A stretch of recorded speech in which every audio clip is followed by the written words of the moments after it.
Travis, I want to thank you very much for sitting down and talking to us today. It's a real special treat to have you here, and thank you very much for making time for us. My pleasure.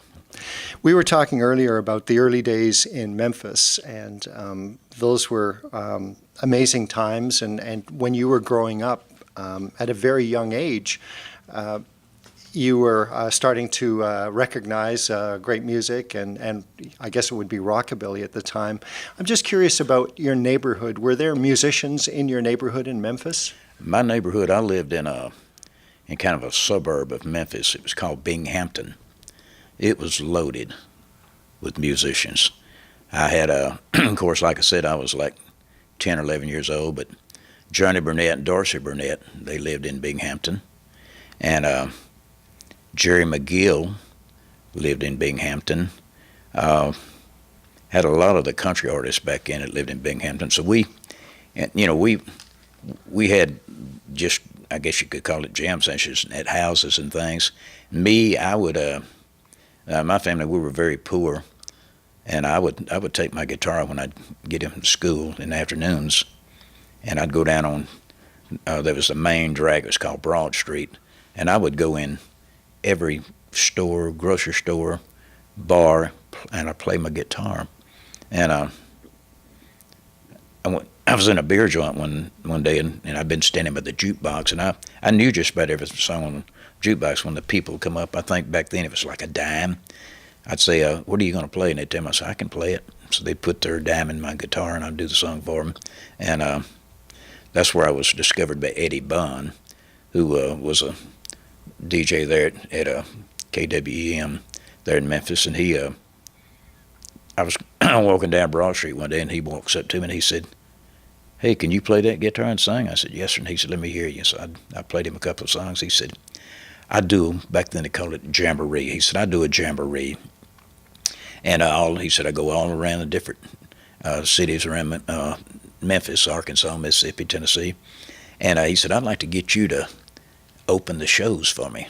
Would you be interested? And I said, well, we got to go see my mom and daddy. So long story short, we did, and I started opening the shows. And what a treat. And here I was opening for Johnny Cash, Carl Perkins. Back then,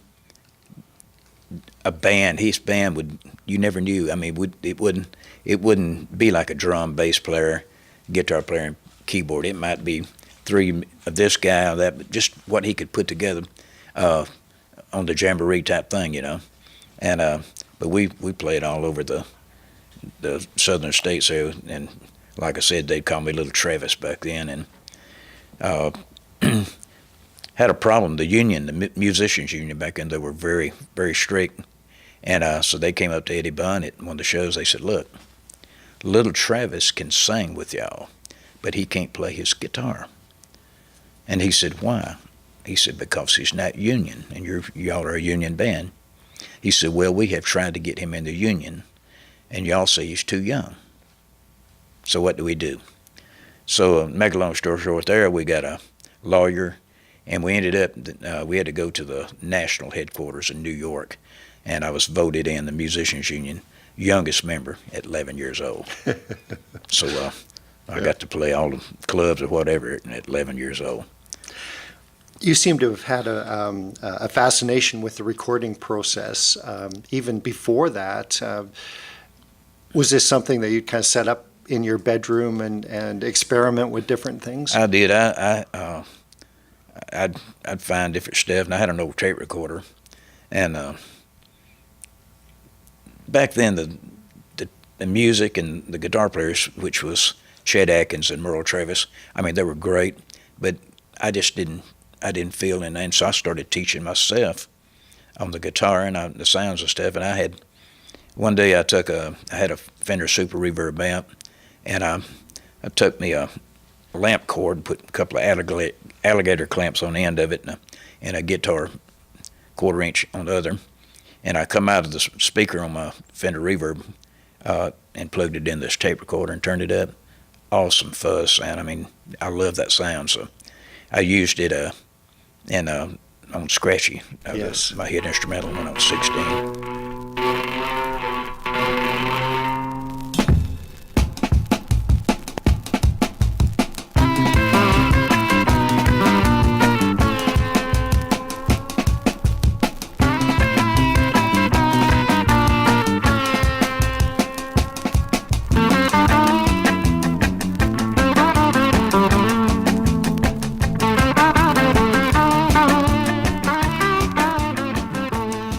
so me and Roland James, who was the engineer, we did a backwards tape thing. Had a saying on it. It was an English saying, "Capital, do it again, won't you?" And we spliced the tape, did a reverse thing to where that part came. The capital, do it again would come out like that, and then we'd splice it, and then we'd have it backwards. And of course, a lot of the DJs tried to figure out, so they would put it on tape and reverse it. But when they reverse it, the one that was normal, it would be reversed of the same thing. Yeah. So I'm credited with having the first reverse tape on the record before the Beatles. Fantastic. Fuzz Tone. There was a music store in Memphis. It was a top music store, Melody Music. Everybody bought their stuff there. And I, at 61, I had a 59 Gibson Les Paul I had bought. And Scratchy came out in 64, and I was playing there. Well, Gibson came to Memphis, and they'd come out with a Mastro Fuzz Tone. It was a big orange box. And so the owner of the music store called, he said, "Travis, Gibson people over here, they want to talk to you about their Fuzz Tone." So my dad drove me over there, and they said, "Look, we want you to endorse this for us." Of course, like I said, I'm 16, don't know nothing, and so plugged it up. It was terrible. And I said, "No, that's not my sound," like a dummy. And so I didn't. I tried to get him to give me a guitar, but they wouldn't after that. But finally, in 2006, they did a documentary on me with the 10 top guitar players that play ES335 series, and they gave me one, which was a great award for me, being in the top 10 with people like Chuck Berry and Eric Clapton and so forth. And but yeah, the Fuzz Tone, I didn't like it. You must have been all ears when you had a chance to go to some of those studios in Memphis. You were saying you actually had a chance to go to Sun and in its early days? I did. I had friends that, I'd ride it with them. Had a good buddy that played guitar with a singer, Harold Dorman. He had a hit Mountain of Love. You probably remember that. You bet. And so I'd go up there, and I got to hear him record a thing. And I was up there one night, and they had this guy, and he was pretty crazy, and he was doing a record session at Sun, and he'd just get. I mean, they had trouble miking him. He just grew crazy. And anyway, he had a couple of records on Sun. His name was Ray Harris, who later became the owner of High Recording Studios, and great producer and everything. Roland James, who was a top guitar player at Sun Records, he left Sun and put in his own studio, Sonic Studios, and I had a buddy that was playing sessions over. He said, "Look, you need to go over and see Roland." He said, "I believe you could get on some sessions." So I go over and I said, I walked in. I was really cocky back then. I said, "Mr. James, I want to be your session guitar player." And he said, "Well, Travis, I remember back when they called you Little Travis, but I've never heard you play electric guitar, let me hear you." So I played some stuff, and he said, "I'm doing a session next Tuesday on Jerry Lee Lewis's bass player, J.W. Brown, who was the father to Myra, the cousin that Jerry Lee married." Right. And so we did a session. He did it for ADCO, and I got on it. So from then on, I did all the sessions there at Matt Lucas, Norval Felts, Jerry J., a bunch of the rockabilly people back then. And the studio, we had a single tape machine. We had another single tape that we would bounce if we needed to, in which you had to be an awesome engineer to be able to do that, because when you bounce, you lose a generation.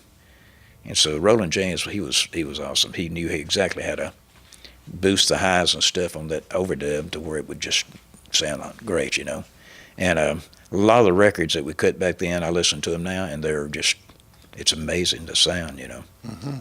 Yeah. But coming from single track machine to Pro Tools now, I'm having to say that I was on that ride, and it's awesome because we never had headphones or nothing back then, and now you've got just punch one word or whatever, Yeah. tune the voice, modern technology. Was there much interaction between you and the scene on Beale Street, for example, and the blues and R&B that was happening in Memphis? No, I loved it. I would go play in black clubs. I'd be the only little white guy in there. I got to know all of them, and George Jackson was a buddy of mine who later became a great songwriter that I brought down here to Muscle Shoals. He sure did. But he would do, we would do shows all over, and with musicians, there was never a black-white thing. I mean, we just the music, and of course the feel. I always loved the black feel, man. They just seemed to have, and so George worked with me a lot, and I told him, I said, I want to learn how to sing black, and he showed me, he said, you got to slur this word, blah, blah, blah.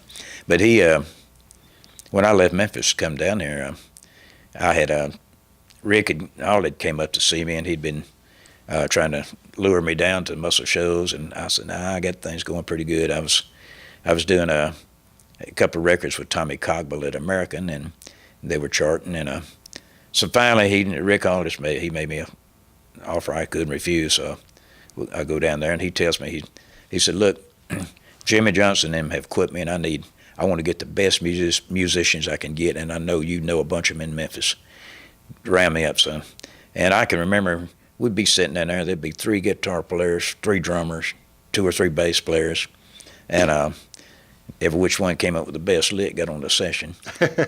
And he asked me, he said, you know any good soul blues singers? I said, yeah, I got a buddy, George Jackson. And so we got George to come down, and first song George wrote at Fame was One Bad Apple for the Osmond Brothers. We'd recorded them. And then he wrote a bunch of other ones. He Down Home Blues, he wrote that. And a lot of people don't know this, even here in Muscle Shoals, but I had a record in the charts that he had written. It was called Whatever Turns You On, Do It. And so I think it was in the top 40. And so George had a falling out with Rick Hall, and he went over to Muscle Shoals Sound. So George called me. He said, I just got through writing a song, Travis, I think would be a great follow-up to Whatever Turns You On. I said, well, bring me a cassette. Back then it was a cassette. He said, well, we just done hadn't demoed it or nothing. I said, well, come over, and I'll get the engineer. We'll go in Studio B, and we'll put it down. He was a piano player, and just you piano. So came over and did it. And, so when Rick got in, I took it up here. I said, George Jackson just brought this song over. Thinks it'd be a great follow-up to Whatever Turns You On. And Rick, we played it, and he said, nah, that ain't nothing. We can write them all day. I don't know whether maybe he was still having hard feelings with George, but it turned out the song was old-time rock and roll. So yeah, Bob Seger loved it. You played on a lot of sessions here, of course, but I just wondering about Patches and Clarence Carter. That's you on there. Yeah. Do you recall that session? I did. I found that song, and I brought it to Fame. Chairman of the board had that song on their album, and I told Rick, I said, this would be a perfect song for Clarence Carter. And at first Clarence didn't like it. He didn't like it, and but we had I can't remember the drummer's name, but I had brought him down from Memphis. I'd seen him up there. We called him Moondog, and he had a little trouble with his timing. So I'm a drummer, so Rick had me play maracas. If you hear Patches, I'm starting off. You can hear the strong maracas. I'm holding it together, and a bass player that I had brought down from Memphis, Jerry Masters, who became the great engineer at Muscle Shoals Sound and all over different places. But he was a bass player. He played on Patches. And Bob Ray was another bass player that I found him up in Stevens Point, Wisconsin, back in the 60s. He was my bass player on the road and in Memphis. And then when I came down, when Jim and them departed from Fame, I called him up, and he came down. And his first audition was Bobby Hatfield with the Ratchers brothers. Yeah. This is when they were split up, never to record or sing together again. And so Bob was on that, and he got the job. Jerry became engineer. But yeah, the recording, it's amazing how far we've come. We get the number charts that everybody goes by. And I would always, when they were running over that song, I would memorize that song. I could do that. And so, I don't know, I just feel like when you're playing the numbers, you're not able to put the feel into that track as you should. Because you go back and listen to all these hits that were cut back before, the click track and the numbers. I'm like this. They talk about, well, got to play in the pocket. To me, playing in the pocket is when all the musicians are playing together. I mean, if it speeds up a little bit or slows down a little bit, if they all do it, to me, that's a word that you don't hear much in records anymore, dynamics. So, it's just, I listen to a lot of the stuff that I played on before, the click track and stuff, and it's just, and I hear stuff is cut now, and it's awesome. It's like everybody, oh man, I nailed that. I got that chart. My wife, them numbers, I nailed it, and it's good, but there's no feel there. It's just, I like that. I don't know, I just like that raw, natural feel of stuff. Especially when you can do the vocals off the floor at the same time. Did you do a lot of that too? I do. Yeah. I don't know. It's just my recording now. I don't like. I will do overdubs for people, or if I got a project I'm doing, I don't mind doing the session. But I've done it for so many years. I don't like sitting in there and cutting the tracks. I'd rather wait and put what I need to do after it. Could you give us an example of another kind of a blues R&B track that you were involved with that you're especially proud of? I can. We had a Capitol Records sent Lou Rawls down. Now Lou Rawls, I had heard some of his hits, and I mean he was a great singer, but I did not know that he could sing funky the way he could, and Capitol Records had told Rick, they said, look, he's wanting to come to Muscle Shoals, but this guy is hard to work with. He said, just got to handle him with kids' gloves. So I was the leader of the session, so Rick told me, he said, go out there and see what he wants to do. So go out there, and he had his manager with him, and his manager had opened up this briefcase, and he was unfolding all this sheet music and everything. And so I walked over and introduced myself. I said, I'm leaving the session. I said, what you want to record? He said, a tribute to Sam Cooke. I said, I love Sam Cooke. And I said, well, did you come down here to get this sound that we're getting, or are you wanting us to play that sheet music? He said, oh, no, I want this Muscle Shoals sound. I said, we're not trying to be smart or nothing, but we won't need that music. I said, we can play by the number charts. And he said, well, what do you mean? So I got a guitar, and I said, what's the first song you're gonna do? And he said, Bring It On Home to Me. Which he recorded with Sam Cooke. And so we were, I showed him a little thing in the intro and stuff, the way I felt it, easiest guy in the world to work with. He loved it. And he went back to Vegas, and I had some people that went out there, and they said, man, he's talking about the little white boy down there talking about me. He said, he's got you way up there. And I said, that's a good feeling. But yeah, what a singer. And this guy could sing. He could sing funky. He'd feel awesome, And of course, Little Richard.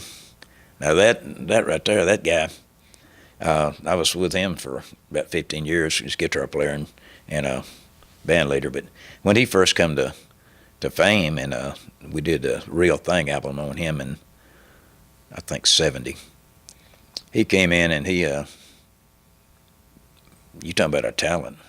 Just wasn't no punching in. God, and he'd an awful voice. And I had written a song, me and Junior Lowe, the other guitar player, we had written a song about 2 weeks before, and we said, you know what, man, this sounds like a cross between Little Richard and John Fogerty of CCR.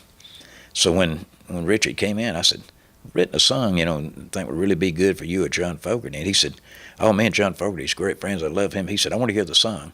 I said, well, I've got this demo that I've done, And of course, when I do a demo, even, now and back then, I always try to do it like a master. I wanted to, So I took him out to my truck, put the cassette in. He listened to it. He said, the name of it was Greenwood, Mississippi. He said, "Oh, I love that. I got to record that, Travis." So we go in there, and I told Rick Hollis that we're going to record. He wants to do Greenwood, Mississippi. And Rick said, "Great." So we started recording. We got into the session probably 15 or 20 minutes, and I could see Richard in the vocal booth. He kept shaking his head and stuff. And finally he come out and he come over to me. And Richard always, he don't really stutter, but he does it. He said, "Travis, where's that music that you were singing on?" I said, "Well, Richard, that's the demo." He said, "I want to sing on that." I said, "Well, okay." So I went and told Rick, of course, made Rick mad, but we went and put his vocal on my demo track, and he did he sang it unreal. And 2 weeks later, Tom Jones comes to the studio. First thing out of his mouth, "Heard Little Richard recorded down here." "Yeah." And of course, I'm standing there. I said, "He recorded one of my songs." He said, "Really?" And I said, "Yeah." "What's the name of it?" "Greenwood, Mississippi." "I want to hear it." So I took him out to my truck again. And later he said, "I want to record that." So we went in, we did that session on him. Matter of fact, he didn't cut but 2 songs. He recorded Greenwood, Mississippi, and he did the Pledge of My Love, Johnny A. song. And did a great job. So, I tell everybody, never had a number 1 song, but I've had probably, in my opinion, the 2 greatest rock and roll singers ever to sing Greenwood, Mississippi, and both of them. So, yeah. Well, 15 years leading Little Richard's band, being on the road with Little Richard. It was unreal. We never had, Richard, he knew, we never had a set list. And we did big shows. I mean, just, 60, 80,000 people. I'll tell you one story. He called me up, and my son was a drummer. We called him Monkey. And he come up, he said, "Travis, we're going to go do a little show. You and Monkey got your passports up to date?" I said, "Yeah." "Well, I'm going to send you plane tickets." He said, "We'll meet you in New York." So he sent us plane tickets. We flew up to New York, met him up there. And he said, "We're going to Rome, Italy. Do a little show." Okay. So we get over there, and that's all he told us. We get over there, and we go into sound check. And we pull up at this huge venue, and there's Cinemax trucks everywhere. And I told my son, I said, "Little show, man, this has got to be something big." It was a Cinemax Legends of Rock and Roll show. So we get in there, and if Chuck Berry had been on that show, I don't know whether y'all have ever seen it, but that was the greatest. Every artist on there was singing just awesome. Bo Diddley, Ray Charles, James Brown, Little Richard, Jerry Lee Lewis. I mean, just unreal. And so we get on there, and Richard's one of these guys. He don't tell nobody nothing. If he wants to do something, he does it. So we get up on the stage, and the band director's there, and so he's shaking hands with Richard. Richard says, "I want you to meet my guitar player and my drummer, Monkey." And he said, "Well, Richard, we've already got the band. We've already got a set of musicians. He said, "This is Travis Wammack, and this is his son Monkey." And he said, "Travis Wammack, you're Travis Wammack?" "Yeah." "Okay." So we got everything, and it was an awesome show. Richard started throwing stuff away, man. He started throwing his boots out to the crowd, and by the time he was through, all he had was his pants on, and then when we come out for the encore, he had a wrap of coat around him. He didn't have a shirt. But he would pull some things. But I'm gonna tell you, this guy, most of the time it was supposed to do like a 45-minute show. He would wear us out. Sometimes an hour and a half, 2-hour show. But he could go out there before he even sang. He could capture that crowd. I mean, he was funny. And those days were pretty competitive, especially Little Richard on stage with, on tour with Jerry Lee Lewis. And Jerry Lee Lewis, who was going to close the show. Yeah, right. Did you see a lot of that too? I did. Yeah. I loved Chuck Berry. Chuck Berry, he was, we did probably I don't know, a bunch of shows, but one particular tour, Chuck had an old red Hawaiian shirt, and he had that thing on a hanger, and somehow he'd keep it in his guitar case, and he would come in, he would open his guitar case up, lift that old shirt out and shake it out, take his shirt off, he'd put that Hawaiian shirt on, pick his guitar up, never tune it, hit the stage with 3 musicians he'd never played with yet. It was pretty cool. Getting back to Little Richard for a moment, he did a lot of gospel music in his career. He did. When you were with him and on stage with him, would he go into that as well? He, when he started back doing rock and roll, he called me, and he said, Travis, he said, do you think my music is the devil's music? And I said, no, Richard. I said, when I hear Tutti Frutti, A Good Gal and Miss Molly, I just think a good time, you know. He said, well, you know, he was an ordained minister. He said, well, I've got this scripture book that I've printed up, and he said, I want you to put me a good Southern rock and roll band together. Get as many of the guys that recorded with me as you can, but I want you to put me a good Southern rock and roll band together, and I'm going to start out. And he said, my brothers will be passing these books out. He said, if I can save 1 or 2 souls, he said, then I'm happy. And so that's what happened. I put his band together, and if we went to Sweden, they would be, gosh, just tons and tons of books that he had printed up in Sweden that they would pass them out. We did Las Vegas, and they come up to Richard. They said, Richard, you know, we want to let you know your brothers can't be passing these scripture books out here, you know. And Richard, the guy later, Richard said, he don't know me. And sure enough, man, the show, there's his brothers out there passing them scripture books out. They're just unreal. Just giving them away to yeah, give them away, man. Just yeah. But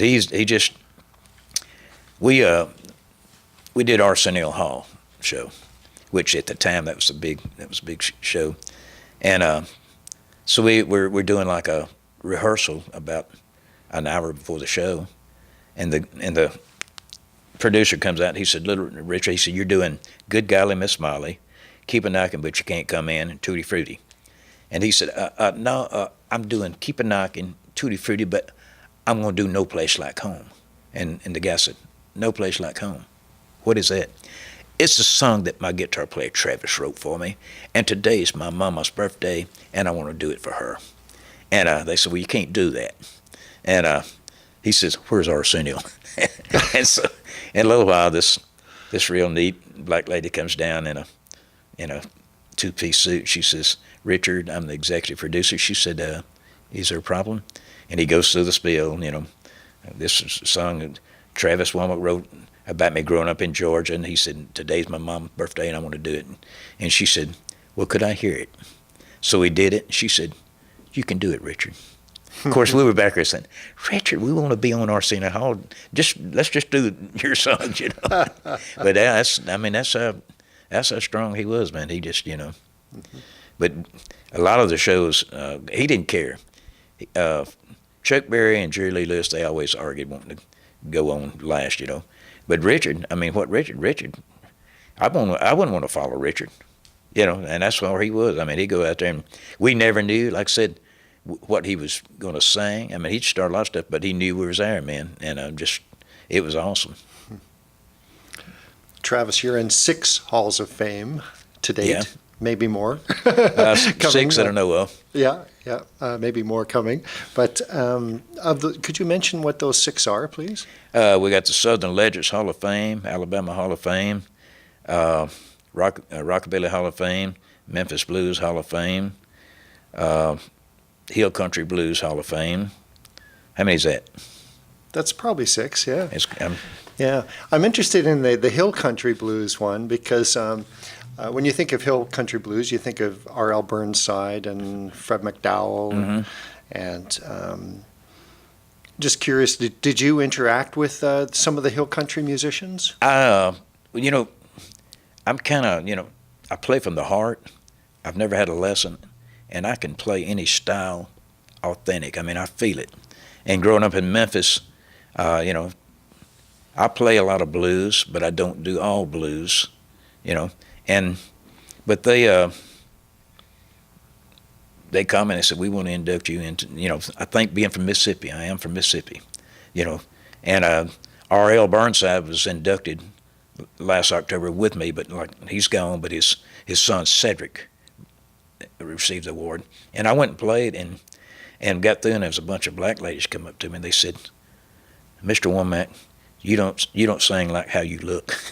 I said, well, thank you. But it was it was a surprise to me when they called me, but what an honor, Out of the recordings you've done, and you've done about 5 solo albums, I believe, if you count the Bear Family compilation as well. What would you recommend people that want to listen to your music? My last CD, Blues, Soul, and Rock and Roll, pretty well covers the spectrum with me on that type of stuff. I do country and gospel, but that's my shows. Like if you come in today to see the show, it's rocking. I mean, I got me a new drummer. My drummer's been with me for years. Is in bad health, so I got some young blood in the band. He's 33 years old.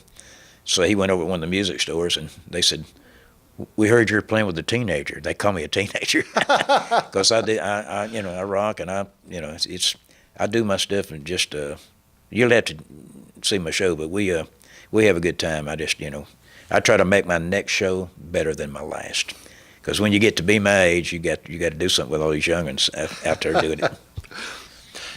You're in your 70s now, and you're still playing, I understand, 2 gigs a week that are regular gigs for you in the Muscle Shoals area? Yeah. Yeah? Singing better and playing better. I'm self-taught, and the old man upstairs is just, I never know what I'm going to play. I never play the same solo twice, and people, it freaks them out because they don't understand that. But even my wife, she says, I'm not saying that, you're dumb, but she said, how does your brain know as fast as you play? How does it know where you're going? I said, I can't answer that for you. You do have a reputation for playing fast. Well, I invented that. That was one of my things, and just I have a lot of people ask me, how do you learn to play fast? I tell them this: you got to know where you're going. You can't play fast if you don't know that neck on that guitar. So that's probably my secret. Is I started out. I taught myself where every place I could hit E, octave all the way down, A in every key, and where I could, and if I know where all them are, then I can go, do it. But that's the main thing. You got to know where you're going. Mm-hmm. Travis, thank you so much for your time today. Thank you. My is pleasure. there anything else you'd like to add? No, I'm just appreciate you doing the interview, and I love Canada. And we never actually talked about that too much. Let me ask you one more question about Canada, because you were saying earlier that you used to come up to Canada around 60, 61? Yeah, I quit school when I was 16 and come to Canada with a artist that we had recorded, Matt Lucas. Back then, Matt Lucas had a record called Moving On. And we went up there, and we stayed up there about 2 months, and loved the place, London and Toronto. I got homesick though, and I called my dad, see if the principal let me come back to school. So I came back to school. But when I was with Richard, we worked Canada 3 or 4 times. Yeah. But so you would have come up to Canada. The first one I believe that came up was Conway Twitty, mm-hmm. and following that, Ronnie Hawkins came up, and he pretty much ended up staying. He went back and forth. When we came up there, Ronnie was like the Elvis of Canada. Yeah. But Jerry Lee came up there a lot. J.M. Van Eaton, the buddy man, the drummer, he tells me some stories about when Jerry Lee would come up there, and Billy Lee Riley. A lot of the rockabilly singers came to Canada a lot back when they were starting their career. They loved it up there. And you very mentioned, appreciative crowd. You mentioned a club specifically. That was it, the rail, silver rail, the brass rail. Brass rail. Mm-hmm. Yeah, yeah. When you're young, you can remember that. Hey, the stuff that goes on every day, I can't remember. I do. This is another thing my wife kids me about. I probably know over 100 songs. I never use nothing. I've got it up here. But she says, you know, I can't believe a man like you it's got all them songs that you never forget, but you can't find your phone. I lose my cell phone in the house. Call me, honey. I got to find my cell phone, you know. Travis, I just wanted to mention that it's really inspiring coming to this Muscle Shoals area at this point, because, you know, I love the music and the history, but then to find that there's so much activity and there's a real great music and art scene right now going on. Yeah, and, you know, this area, the musicians they are awesome. I mean, we help, if you know, if somebody needs help, we do benefits, and the turnout is just unreal. I do the St. Jude, they call it Rally on the River down here in Tennessee River, and I've been doing it for probably 15 years. And what a great organization. So they know that I'm there. They just call and say, what slot you want to play this year? That's just, you know.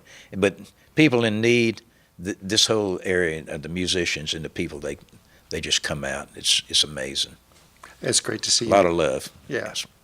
The restaurants and things that really, you know, participate in the music industry, you know, promoting us and everything. It's awesome. They got and behind us. the Alabama Music Hall of Fame, which is wonderful. It is. Yeah. Have you seen my exhibit out there? Yes. Yeah. I'm a snake man.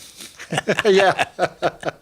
How did that come about? You know, my dad used to hunt them, and I just got it, you know, and I have it when I lived in Memphis. I'd go across the Memphis, Arkansas bridge and them swamps, and I started making belts and hatbands and guitar straps and stuff out of them, you know, and so it just I still do it, and the people say, well, you know, you've been around drugs and alcohol all your life. How did you keep from getting hooked? I said, I'm crazy. I hunt rattlesnakes. I don't need it. But we do, you know, I keep the skins. We donate the meat. There's a couple of churches around here that have wild game feast, and very few people have eaten rattlesnakes, so we donate the meat to them, and it's usually the first thing that goes at one of these wild game feasts. So. All right. Do you still pursue rattlesnakes? I do. Yeah. I hadn't got to go a whole lot this year. I've went twice and got 3. How do you get them? I used to catch them with my hand, but I got smart. I built me a catcher, and I use a catcher now. But when I catch one, he rides shotgun in my vehicle in the cage. Nobody messes with me. I'll pull up to a bank in the wind, and that thing will be rattling, and she'll say, what's that? I said, it's a rattlesnake. He's riding shotgun with me today. Wow.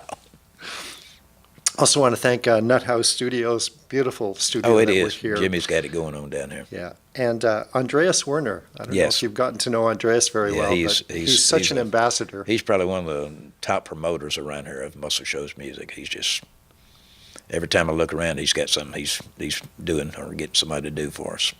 Pulls a lot of people together. Yes. Yeah. Travis, thank you so much for doing this. Thank you. Really My pleasure. Call me again. I've got a lot more stories.